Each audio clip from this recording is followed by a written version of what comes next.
Now, with artificial intelligence rapidly changing the way information is produced, distributed, AI technologies have become more integrated into everyday communication. Experts have emphasized the need for strong media and information literacy to equip individuals with the critical thinking skills required to recognize, evaluate, and responsibly interact with AI-generated content.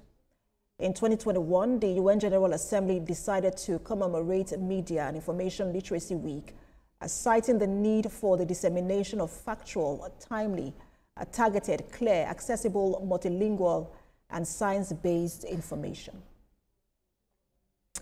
Now with me in the studio for more on this is CEO Lead Network, Chukwuma Okenwa. Good to have you live in our studio for the first time. Yeah, thank you so much. All right, so let's talk about media and information literacy for all, which is, so there is a media and information literacy. This week as a whole has been dedicated to that. And I'm just, for a lot of people, they might not understand how important that is. I wanted to speak to us about that and then the progress we have made towards that in Nigeria. It's very important for people to understand that not everything that is put out there as information is really worth the attention, because some information could be diversionary, it may be untrue, and so information literacy advises everyone to stop, check, reflect, verify those information and validate it if need be.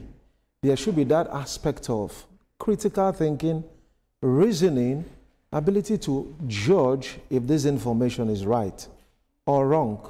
And I think like so far, a lot of progress has been made, you know, world over, but then with the disruptive capabilities of AI and increased dependence on artificial intelligence, like sometimes on the X platform, you see people trying to like verify, asking AI, what's your opinion about this? And I think that's the Grok. And yes. I saw something one day, you know, somebody had asked Grok a question and the Grok answered, but it was very wrong. Yes. It was trying to identify faces in the picture and it identified them wrongly. Yes. And so which is why this is critical, right? So that we can also be able to think critically and be able to, you know, just decipher between this and information. even understand that AI could be wrong, because for some persons, once it's AI, then it's reliable. But I sort of think that the COVID-19 pandemic did us a lot of disaster beyond health.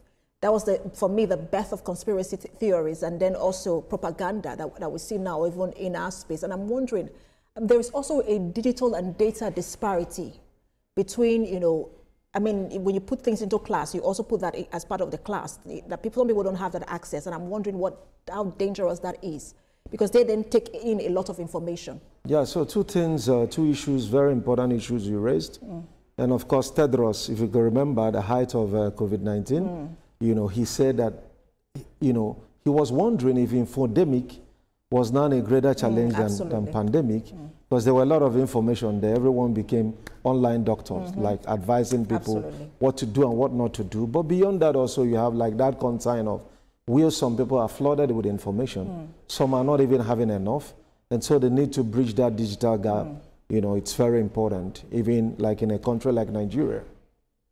And I wanted us to sort of talk about how to critically engage with AI-driven content, because, I mean, for us at TVC here, a lot of us will tell you that we've had part of our news captured, faces of anchors captured and used for fake stories. We've had to put it out and say, oh, fake news, this is not from TV. I mean, for things that are very ridiculous, but some people believe them. I've had neighbors come to me and said, I heard so-and-so person is selling this, and we saw your face on it. And so I'm wondering how people can engage critically with AI-driven content. So two things I want to say. First will be for people to realize the capabilities and the limitations of AI. Capabilities in the sense that it could be used for deep fakes, right? You know, you could see the resemblance and it will really take someone that is really tech, like highly tech compliant, to understand that there is a problem. You know, this is short of like reality. But secondly is that one of the things I appreciate about the AI platform is the fact that regulators insisted, you know, there should be that consistent admittance from AI, that when you search out information from AI, AI will advise you, telling you I am AI, I can make mistakes.